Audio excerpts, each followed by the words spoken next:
Hello friends, आप सभी को कुसुम का नमस्ते। कुसुम की कुकिंग में आप सभी का स्वागत है। आज मैं आप लोगों के लिए लेकर के आई हूँ झारखंड की बहुत ही फेमस रेसिपी जो कि धुसका है। धुसका को बनाना बहुत ही आसान है और ये खाने में बहुत ही ज़्यादा टेस्टी होती है। अंदर से एकदम रुई जैसी सॉफ्ट होती है और बाहर से हल्की सी ये क्रिस्पी होती है। इसे आलू चने की सब्जी के साथ या आलू की सब्जी के साथ या तो आप हरी चटनी के साथ भी इसे खा सकते हो। तो चलिए फटाफट से लेट नहीं करते और देख लेते हैं इस फुली फुली गुब्बारे जैसी सॉफ्ट सी धुसके को किस तरीके से बनाना है।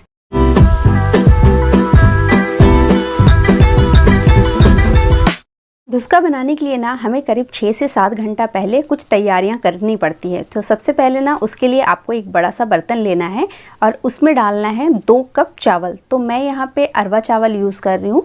धुसका अरवा चावल की ही सबसे ज़्यादा अच्छी बनती है और एकदम जैसे झारखंड में खाए जाते हैं ना, सेम उसी तरीके का फ्लेवर भी आएगा और टेस्टी भी बनेगी। तो आप यहाँ पर अरवा चावल ले लीजिएगा। अगर आपके पास अरवा चावल नहीं है या आपको नहीं पता कि अरवा चावल किसे बोलते हैं, तो आप यहाँ पर सीधी सी कच्चा चावल आपको लेना है, या तो जो इडली बनाने के लिए आप चावल यूज़ करते हो ना, वो भी ले सकते हो। अब चावल में ना हमें डालना है 2 कप चावल में हाफ कप डालना है यहाँ पे चने की दाल और हाफ कप डालना है यहाँ पे हमें उड़द की दाल।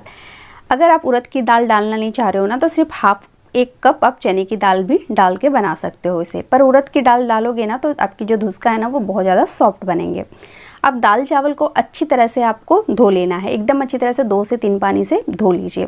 तो यहाँ पे देखिए दाल और चावल को मैंने एकदम अच्छी तरह से 2 से 3 पानी से धो लिया है। अब हम इसमें पानी डाल करके इसे कम से कम 6 से 7 घंटे के लिए भिगो देंगे। या तो आप इसे सुबह नाश्ते के लिए बना रहे हो तो ओवरनाइट भी भिगो सकते हो। तो हम इसे 6 से 7 घंटे के लिए भिगने देते हैं। उसके बाद फिर मैं आपसे मिलती हूँ। तो 8 से 10 घंटे हो गए हैं और यहाँ पे देखिए दाल और चावल हमारी बहुत ही अच्छी तरह से भीग गई है। तो ये जो दाल और चावल में पानी है ना, ये सारा पानी आपको निकाल देना है और इस चावल को आपको छान करके ले लेना है। तो यहाँ पे देखिए हमने चावल को छान लिया है। अब ले लेते हैं हम एक मिक्सर ग्राइंडर और मिक्सर ग्राइंडर में ये चावल आपको डालना है। चावल डालने के बाद इस पर डालेंगे हम हरी मिर्च, अदरक, लहसुन, ये 3 चीज़ें डालनी है आपको इसमें से जो पसंद नहीं है आप स्किप कर सकते हो, हटा भी सकते हो, ठीक ना। इन तीनों चीज़ों को डालने के बाद अब इसमें हम पानी डालेंगे और इसका अच्छा सा पेस्ट बना करके लेंगे। पानी बहुत ज़्यादा मत डालिएगा, थोड़ा थोड़ा करके पानी डालना है, इसका अच्छा सा पेस्ट बना लेना है। तो यहाँ पे देखिए मैंने एकदम फाइन सा पेस्ट बना करके तैयार किया है। आप देख सकते होंगे एकदम चिकना है ना। तो इसी तरीके से आपको यहाँ पे पेस्ट बनाना है, ठीक ना। बहुत ज़्यादा गीला मत कीजिएगा। तो इसे हम एक बर्तन में निकाल लेते हैं। तो और इसी तरीके से हम यहाँ पे सारा बना करके तैयार कर लेते हैं। इस तरीके से चावल को पीसने के बाद ना आप इसे एकदम अच्छी तरह से पहले मिक्स कर लीजिए, क्योंकि हमने इसमें जो अदरक, लहसुन, हरी मिर्च डाला है ना, अच्छी तरह से आपको इसे मिक्स करके लेना है एक साथ में। जब ये एकदम अच्छी तरह से मिक्स हो जाए तो आप इसे का थिकनेस चेक कर लीजिए। यहाँ पे देख सकते हो ना ही ज़्यादा ये पतला है और ना ही ज़्यादा ये गाढ़ा है। तो इसी तरीके से आपको यहाँ पे घोल बना करके तैयार करना है। अब आप इसे 5 मिनट के लिए रेस्ट में रख सकते हो और 2 घंटे के लिए भी रेस्ट में रख सकते हो, ठीक ना। तो आपके पास जैसा टाइम है आप उस हिसाब से इसे रेस्ट के लिए रख दीजिए। तो जब तक ये रेस्ट कर रहा है तब तक चलिए मैं आपको आगे बताती हूँ हमें करना क्या है। अब हम गैस पे रखेंगे एक बड़ी सी कढ़ाई और इस पे डालेंगे 2 चम्मच सरसों का तेल। हम यहाँ पे सारी चीज़ें सरसों के तेल पे ही बनाएंगे। तेल को अच्छी तरह से गर्म करके लेंगे। उसके बाद हम इसमें डालेंगे हाफ चम्मच जीरा, 1 तेजपत्ता और कुछ खड़े मसाले। तो जो भी आपके पास खड़े मसाले आप वो डाल दीजिएगा। इन सारी चीज़ों को थोड़ा सा पका लेना है। जब ये हल्का सा कलर चेंज हो जाए उसके बाद आप इसमें डाल दीजिए 1 कप प्याज। प्याज को हल्का बारीक कट करके लीजिएगा। 2 हरी मिर्च डाल दीजिए और प्याज को तब तक भून करके ले लीजिए जब तक कि प्याज का कलर हल्का सा चेंज नहीं हो जाता है। तो यहाँ पे देखिए प्याज हमारी हल्की भून गई है। अब हम इसमें डाल देते हैं अदरक, लहसुन। तो अदरक लहसुन को मैंने कूट करके लिया है। आप चाहो तो इसमें पेस्ट भी डाल सकते हो अदरक लहसुन का। अदरक लहसुन डालने के बाद इसे वापस से हम भुनेंगे करीब 2 से 3 मिनट के लिए। तो यहाँ पे देखिए अदरक लहसुन भी हमारी बहुत ही अच्छी तरह से भुन गई है और प्याज भी भुन चुका है। तो अब हम इसमें डालेंगे कुछ मसाले। तो यहाँ पे आप बेसिक से कोई भी मसाले डाल सकते हो जो आपके घर में रहता है डेली यूज़ के लिए, वो भी, ठीक ना। मैं यहाँ पे हल्दी पाउडर, मिर्ची पाउडर, थोड़ा सा धनिया पाउडर, गरम मसाला, नमक, इन सारी चीज़ों को मैं यहाँ पे डाल रही हूँ। लाल वाली काश्मीरी मिर्च में मैं थोड़ा डाल रही हूँ। इन सारी चीज़ों को डालने के बाद इसे हम थोड़ा भून करके लेंगे। जलाना नहीं है, हल्का सा आप इसे भून लीजिए। जैसे ही मसाले और प्याज एकदम अच्छी तरह से मिक्स हो जाएं, आप इसमें डाल देना थोड़ा सा पानी और पानी डाल करके वापस से मसालों को पानी के साथ मिक्स कर लेना, तब तक चलाते रहना जब तक कि पानी जो है वो पूरा सूख नहीं जाता है। जैसे ही पानी एकदम अच्छी तरह से सूख जाएगा, हम इसमें डालेंगे 2 टमाटर प्यूरी। तो यहाँ पे मैंने टमाटर को मिक्सर ग्राइंडर में पीस लिया है अच्छी तरह से, इसका प्यूरी बना लिया है और ये मैं डाल रही हूँ।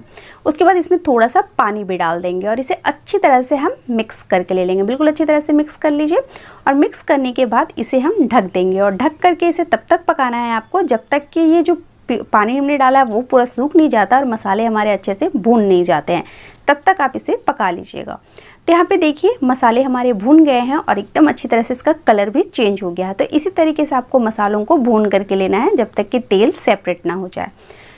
जब मसाले अच्छी तरह से भुन जाए तो आप इसमें डाल दीजिए उबले हुए आलू। आलू को एकदम अच्छी तरह से मैं यहाँ पे मैश करके डाल रही हूँ। इस तरीके से आलू डालने के बाद आलू और मसालों को अच्छी तरह से मिक्स करते हुए 1 से 2 मिनट आप इसे भून लीजिए। तो यहाँ पे देखिए आलू और मसाले हमारे बहुत ही अच्छी तरह से भून गए और इसमें अच्छी सी खुशबू भी आ रही है। अब हम इसमें डाल देंगे करीब 2 से 3 कप पानी, एकदम अच्छी तरह से भर करके डालेंगे क्योंकि ये जो सब्जी बनती है ना ये थोड़ी ग्रेवी वाली बनती है, ठीक ना, थोड़ी पतली रहती है।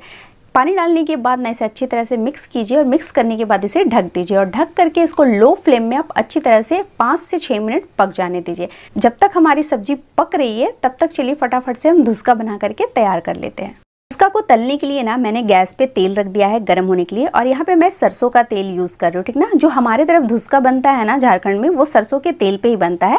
आप अपनी मनपसंद कोई भी ऑयल यहाँ पे ले सकते हो। तेल को हम अच्छी तरह से गर्म होने देते हैं और चलिए मैं आपको आगे दिखाती हूँ।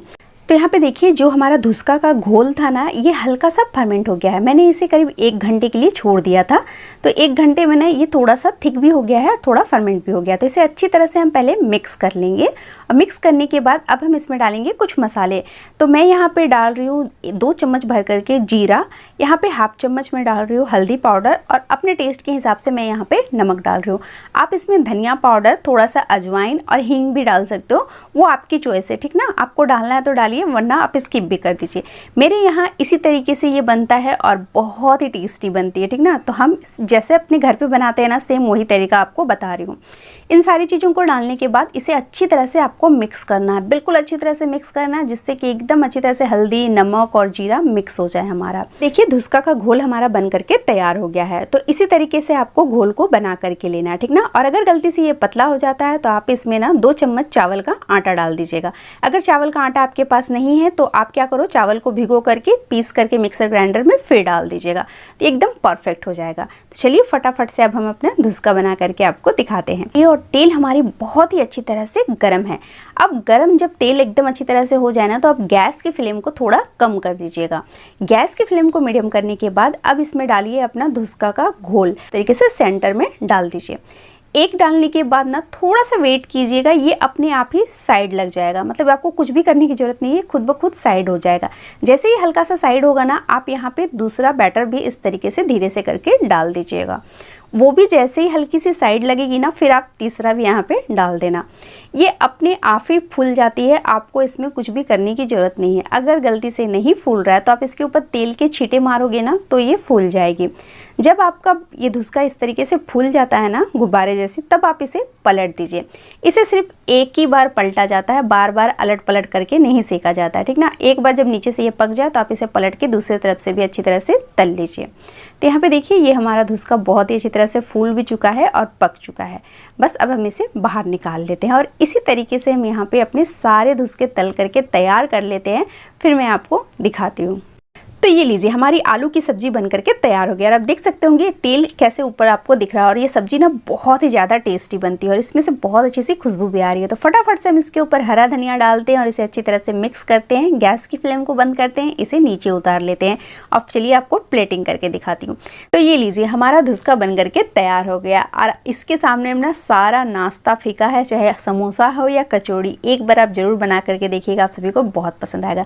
मैं आपको दिखाती हूँ अभी हमारा धुसका कैसा बना हुआ है। ये देखिए, देख रहे हो एकदम सॉफ्ट है, रुई के जैसे है। आप इसे दबा दोगे ना तब भी ये जैसा था ना वैसे ही हो जाएगा। आप देख सकते हो, देख रहे हो एकदम फुली फुली सी गुदुम गुदुम सी, मतलब जैसे रुई होती है ना उस तरीके की ये धुसका बन के तैयार हो जाती है। तो मैं आपको धुसका तोड़ के दिखाती हूँ। ये देखिए, देख रहे हो अंदर से भी एकदम सॉफ्ट सी रुई की जैसी बनी हुई है, गुदुम गुदुम से। तो अगर आपको आज की मेरी धुसका की रेसिपी पसंद आई हो ना तो प्लीज़ मेरे चैनल को लाइक एंड सब्सक्राइब करना बिल्कुल ना भूलें। मिलते हैं हम नेक्स्ट वीडियो में, तब तक के लिए बाय बाय। वीडियो देखने के लिए बहुत बहुत धन्यवाद। और आप इस वीडियो को कहाँ से देख रहे हो मुझे कॉमेंट करके